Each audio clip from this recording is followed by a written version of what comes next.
Huwag nang patagalin yan. Graduate na kaganing master para hindi malaki yan gastos. Tama pala ni tatay. Bakit mayroong kwan ka tayo? Para po makatulong-tulong sa paglalakad. Wala po yung uga nga doon. Oo. Yung kamay mo, mga galaw mo. Yung ito ba? Ako nagaganyan po. Sige, angat mo. Ano po sa hemorrhagic? Hemorrhage. May pumutok po ulit sa ulo. Bakit pumutok? Nung bago ka maputok, sakit ulo mo. Eh, alam po kung naramdaman. Tapos, Grabe itong stroke mo. Kulang po siya. Kahit doon talaga yung stroke mo.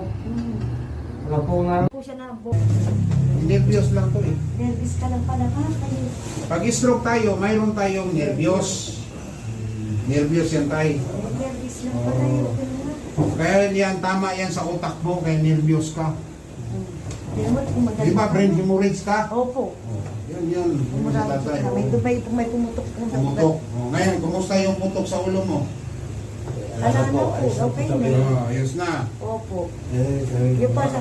Salamin tatay, para Yun makita. po ang ano niya eh. Okay naman tayo. Okay naman na po siya nung yung ulit ano. Sabi nga ni doktor eh. Sige tayo, hawakan mo tayo. Hawakan mo. Sige, huwag mo tutulong yan. Hawakan mo malakas. Yung mahigpit na Sige. taban, yung mahigpit na Pipit. kaya mo.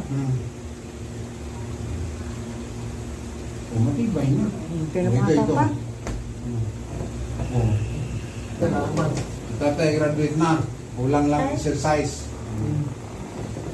Baba mo pa mo. Doon baba mo. Salamat po. Grabe talaga, oo. Ngayon, oo. Maganda na. Ngayon, yun lang ngayon. Squat ba? Yan. Sige, squat. Squat, down. Baba. Sige, squat. Dandan. Angat. Yun. Squat, down.